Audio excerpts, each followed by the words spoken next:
Hey everyone, this is Ray with Cult Finance. In today's video, I want to address the common theme that a lot of social media influencers are encouraging you youngsters to do.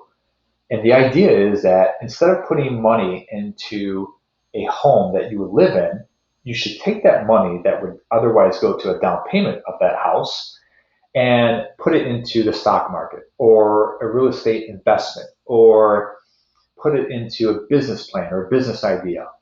And unless you have some type of arbitrage opportunity, and what I mean by that is, okay, you bought Bitcoin in 2011 and you bought it for $100 per coin, and you're obviously a millionaire today, or you have some type of gizmo that's going to revolutionize the way that us humans on this earth live, or you have some type of idea of a company in some type of industry that you know really well, and you know this company is just going to take off, then yes, I would say by all means that is actually a great idea. Do not put any money into an investment, a home that you're going to live in, and focus on that.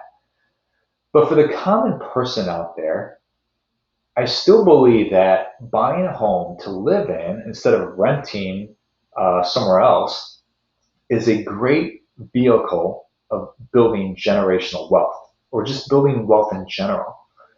Now, over time, home prices or home value does appreciate.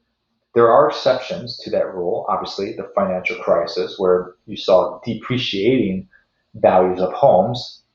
But I still believe that a home is still a great way to build your wealth as an individual. And as an investor, it's a great way to just build a foundation where you can at some point draw equity out of that home and do some of those things, right? That's the stock market or an investment property or a business idea.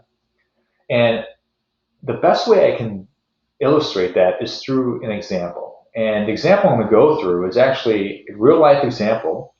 The real life example is me buying my first condo in River North, Chicago. It's downtown Chicago.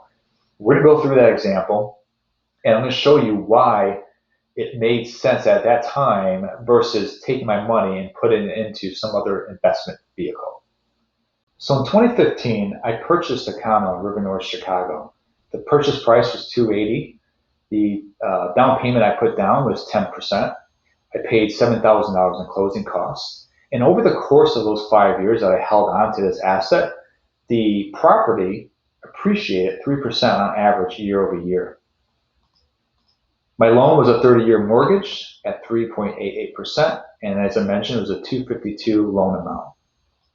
Now, as I scroll down, you can see the cost of owning or holding on to this asset over the course of 5 years. And what you'll notice is that your principal, you pay less of it up front, but as you progress through the loan, you're going to pay more and more into that loan, right? So your debt pay down increases over that course. The interest is actually paid a lot more upfront and decreases as you progress through the loan. The PMI, because I only put 10% down on that purchase, was pretty consistent throughout the 5 years. Taxes, HOAs, and insurance all increased over the course of that time due to just cost of living increases. CapEx improvements, which is a fancy way of saying home renovations or home improvement projects. As you can see, I dumped about $1,400 into it in 2019. Now, the loan balance started at 252 and I ended at 227. The home value at 280 and ended at 326. And that's what I sold it for. I sold the condo for $326,000 in 2015. Luckily, I know a realtor who offered me a 0.25% discount. On average in Chicago, it's about 6%. In some areas, in the country, you can probably get, it's probably around 5%, but in Chicago, it's about 6% commission rate for the realtors. The closing costs were $2,900. Net value was $304. My loan balance, as I mentioned, I ended at $227. So my net profit was about $77,000. Now, what you'll notice here is that there is no line item for taxes. And the reason for that is because, one, I held and I lived in the property for 5 years, which according to U.S. tax code, you have to live in that property for 2 of the 5 years that you own that property. And in addition to that, I also didn't have any profit over $250,000. And for couples, it's $500,000. So I walked away from this transaction tax-free, other than the title transfer, the tax transfer that you pay in the closing costs here. So my realized gain, which is basically this net profit subtracted from the $28,000 down payment, $7,000 closing costs, plus the capital improvement, was $40,491. The cash on cash multiple was 3x. 3x is actually a really, really good multiple. In private equity, it's kind of the gold standard.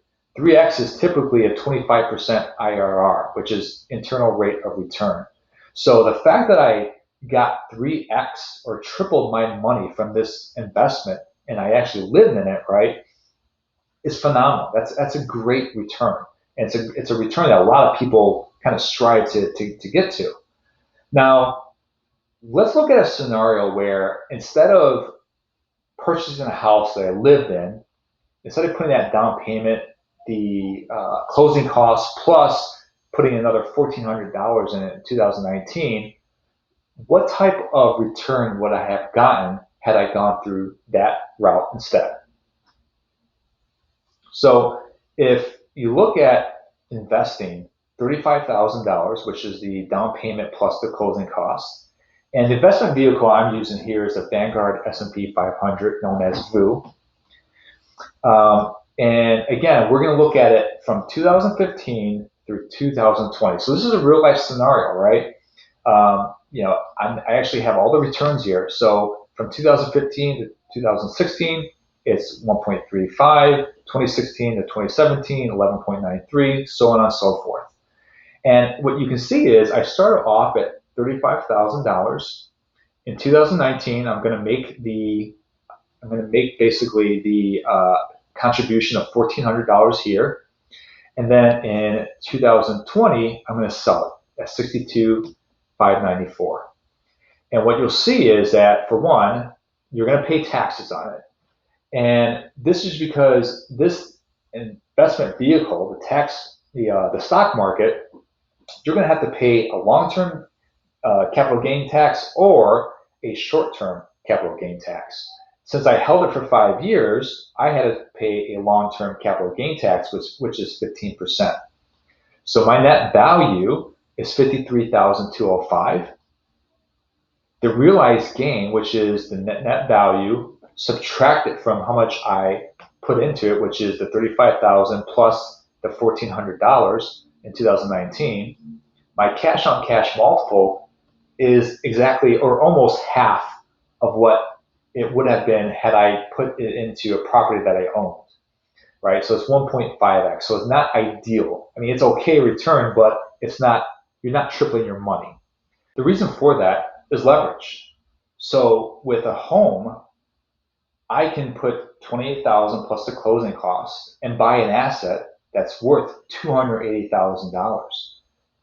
You can do that in a stock market, whether you're long or short on a position, but it's a lot more risky, because if that stock moves in the direction against whatever position you have, then you're going to get a margin call from your broker asking you to put more collateral or more stocks or some type of asset to kind of cover that position. With a home, it's a little bit less risky because, yes, the home value could decrease over the course of time, but nobody's calling you to cover that gap. Okay, you live there. It's a place. It's a shelter. It's a place to have over your head, and that's what makes it less risky. So the power of leverage on a home versus a stock is a lot more or less risky, and it's easier to amplify your returns. I would argue that it's easier to amplify your returns for the novice or the average person out there.